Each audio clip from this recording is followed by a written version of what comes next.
In the name of the Father, the Son, the Holy Spirit. In desperate times. The Gospel speaks of two desperate stories.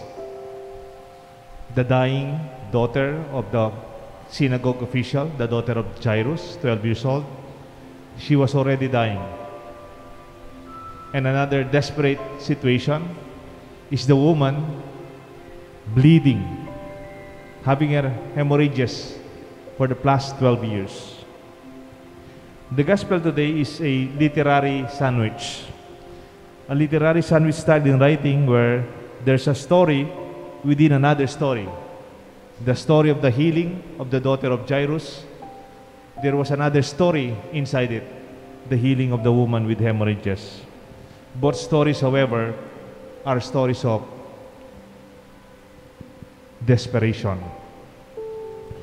This will be a two-part reflection, a conversation of the two distinct description of desperation and desperate situation. First, we look at Jairus, who asked Jesus to lay his hands upon his daughter in a public way. And yet, secondly, the woman who quietly, privately reaches to Jesus to touch his cloth to be healed. Let us reflect upon the desperate father, the desperate Jairus. His child is 12 years old, is dying. Kung nasa hospital ka, ang tawag dito, code blue, emergency, toxic. The situation is life-threatening. Jesus is called to save life alive. Jairus made that desperate request in public. In fact, Jesus was preaching. Pinutol niya yung he came in the discussion of Jesus and requested to cut his teaching publicly, and Jesus politely cut short his preaching and agreed to come to the house of Jairus where his daughter is dying. However, in the midst of our desperate struggle to save, there came the news. The girl is already dead. Why bother the master? Patay na po ang anak ninyo. Bakit niyo pa abalain ang ating maestro? The crowd was making noises. They were also in commotion. They're creating a din. And there's no more hope. The rest of the crowd gave up. It's too late. Patay na. Wala na tayong magagawa. In the midst of desperation, we can easily give up. We can easily lose hope. We think that there are no more chances. Wala na. Wala nang mangyayari sa problema ko. Masyado nang grabe. Hindi ko na kaya to. Patay na. Di ba sa Kapampangan may expression, mete na. Patay na, wala na. There's no hope. But remember, when you give up, God does not. May panahon na sumusuko na tayo, pero tandaan nyo, ang Diyos, hindi. This time, it is Jesus, no longer Jairus, who insists to save the child.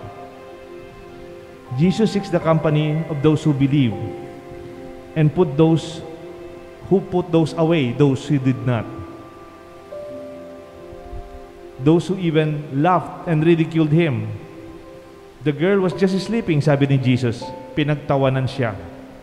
Their presence would not help. Ang tawag sa kanila, standby, bystanders, or onlookers. Sa Kapampangan, mirun. There are people in our life, they are around, but they do not help. Sa Kapampangan, makyosyoso. They are just there to get the news. But they are not here because they care, because they help, because they love. No. Sa mga karanasan natin, nangyayari yan. Jesus only asked Peter, James, and John, and the parents of the daughter to accompany him inside the room. Yung mga meron, pinaalis ni Jesus. Family and people with faith and concern for the sick matters most. Tandaan niyo po, when you have personal problems, don't solve them in social media. Pag may problema kayo, huwag niyo lagay sa Facebook. Ang makakabasa doon, Miron. Ang makakabasa doon, mga wala namang kinalaman sa problema niyo. They will not help you. Ichichismis ka pa nila. Jesus knew that. We don't need this public to help us solve this problem. You only need people who really cares, who really love, who know the family. Remember, you don't solve a problem with another problem. May problema ka na, pinagsasabi mo pa, another problem yon. Tama? It is when we give up, God does not. In this desperate situation, the people, even Jairus, was tempted to give up, but Jesus did not. Naalala ko nung may sakit yung kapatid ko, nagda-dialysis siya, nag-kidney transplant. Tapos may time na kidney transplant niya, na-reject. Kasi nag-college siya, nag-aral siya. Na-reject yung kanyang kidney transplant. Nag-dialysis na naman siya for some years. Tapos, dahil bata pa yung kapatid ko, 14 years old, nagda-dialysis niya, yung kanyang ugat, mahina na. Malilit yung ugat, hindi kaya. Hindi na kaya ng katawan niya yung dialysis. Nag-iba na yung prayer namin. We were already offering my brother. Kahit yung kapatid ko, sabi niya, Kuya, okay na ako. I'm prepared to let go. God's will. Sabi niya, wag na kayong magbenta ng gamit natin, wag na kayong mangutang, wag na kayong, it's okay. I already know you love me. I am ready. No regrets. Alam nyo, yung prayer namin, we were already offering my brother to God. Nag-dialysis siya, nag-transplant, na-reject, nag-dialysis na naman. We were hoping sana for a second transplant, but it was impossible. Did you know that was around July, parang Red Cross month? Pag Red Cross month yata, Red Cross week, yung mga hospital, mga eskwelahan, may mga nagdodonate ng dugo, Red Cross. Dun sa hospital, may nagdodonate ng dugo every year. Biniro nung nurse, Sir, ba't puro naman dugo ang dinodonate nyo? Ba't di ka naman mag-donate ng kidney? Binibiro lang. Sabi nung lalaki, if somebody would need my kidney and who will live because of my kidney, I'm willing to donate my kidney. Hindi po namin siya kilala. Total stranger. And then tumawag yung nurse sa amin, nasa 3rd floor yung aming hospital room. Sabi niya, Mrs. Galang, meron pong gustong mag-donate ng kidney sa anak nyo. It was out of the blue. Kahit yung mga doktor, hindi naman namin kaya yung mga doktor doon, mahalin po. Nag-volunteer yung doktor, si Doktora Rose Liquete. She's the top surgeon when it comes to kidney transplant. She volunteered and her team, libre lahat ang inoffer niya. Alam niyo po, nung na-transplant ng kapatid ko, at the night na binalik na sa kwarto, unconscious pa siya, umiiyak ang nanay ko. Umiiyak siya. Sabi ko, Ma, kikyak ka. Why are you crying? Sabi ng nanay ko, hindi ko inaasahan na matatransplant pa yung kapatid mo. Hindi ko inaasahan mayroong magbibigay ng kidney sa kapatid mo. 100% pa yung matching. Hindi ko inaasahan pati yung mga doktor magbo-volunteer, nag-opera sa kapatid mo libre. Kasi second transplant for a minor, for a pedia case is something, a new case for the National Kidney Institute. Sabi ko sa mama ko, Ma, di ba yun yung panalangin natin talaga? Nagpapadasal tayo sa parokya, nag-intention tayo sa kay Father, sa simbahan natin, magpapadasal tayo sa mga charismatic, sa family ministry, sa seminaryo. Siguro, kahit sumuko na tayo, ang Diyos, hindi pa. When we gave up, God did not. Kung meron po kayong problema, halos mawalan na kayo ng pag-asa, tandaan po ninyo, ang Diyos hindi sumusuko. Let this be our grace of our reflection on the experience of Jairus. Ikalawa, the woman who was bleeding for 12 years.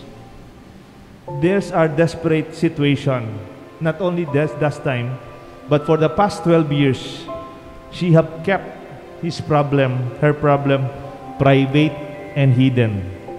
There are people who are suffering in silence. There are people who are suffering in private. There are people who suffer alone. Mahirap yung may problema ka. Ang mahirap, hindi mo pa pwede mong sabihin sa ibang tao ang dinadaanan mo. Hiding one's pain and crisis, like the woman in the gospel who suffered hemorrhages for the 12 years alone. She was losing blood, she was losing life, she was losing her money and her properties because of her illness. She's suffering for years, but the woman was not calling attention to herself. She did not ask Jesus to heal her. She did not petition Jesus, Lord, heal me. But rather, in spite of her desperate situation in private, she did not lose hope. She was seeking to touch Jesus, even at the tip of the garment of His hand. Alam niyo po yung dulo ng ating damit? Yung dawag dyan, laylayin. Yung pinakadulo na lang. Kahit doon lang siya makahawak, doon lang. Ang tawag dito, this is the last ditch of hope. This is the last thread that you do not give up. Kahit dito ka na lang nakahawak, hindi ka bibigay dahil may pag-asa ka at dahil may pananampalataya ka. Ganito ang dinaanan ng babae. Jairus is a powerful man. He's an official of the synagogue. This woman, she's a nobody. Because she was bleeding, nobody could even come close to her. Remember, yung mentality ng Jewish faith during the time of Jesus, blood is impure. When you have blood, you are unclean. That's why she was not even demanding any attention for herself. The healing of Jesus was brought upon her because she never gave up. Remember, Jesus does not heal anonymously. Kaya hinanap niya, sino kaya ang humawak sa akin? Sino kaya yung umawak sa akin na may pananampalataya? At sino kaya lumapit sa akin na may mabigat na pangangailangan? And the woman said, "It is I, Lord." So afraid and trembling. And she shared her situation. Anong sinabi ni Jesus?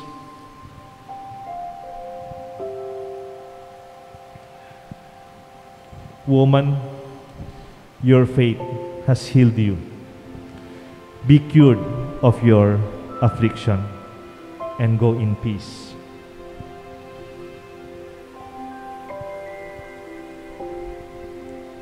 There are many among us may problema pero hindi pwedeng sabihin sa iba.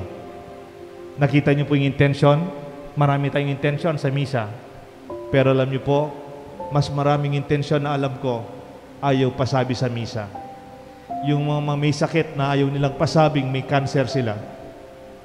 Merong taong na nahihirapan sa buhay dahil sa nilang negosyo bumabagsak, ayaw nilang sabihin sa iba. They are suffering from different experience of private challenges. We pray that we do not let go, that we keep our faith like this woman. Even up to the last thread, kahit sa laylayan na lang tayo nakahawak, wag po kayong bibitaw. This is the grace of the gospel today. Kung mayroong mga problema tayo, do you have any problem that you keep for yourself privately? Have you been suffering and facing this problem for a long time, like the woman for 12 years? Do not give up. Approach Jesus. even in your own private and quiet prayers in silence, Jesus will always look back to you, and the healing and the grace will happen. The woman who was lost, who has not lost hope, even for 12 years, in silence, she kept her faith, and she was healed. She was a victor in spite of their many, many years of suffering. Jesus tells the woman, your faith has saved you. Go in peace. And he said to Jairus, who was tempted to lose his faith after the death of his daughter, Jesus told Jairus, have faith and do not doubt. This is our prayer. This is our reflection. Let us be strong in the times of our desperate moments, like Jairus, who was tempted to doubt and give up, and the strength of the woman who suffered in desperation in private, and yet she was strong enough to never let go of her hope in Jesus. May God bless us all, the Father, the Son, and the Holy Spirit. Amen.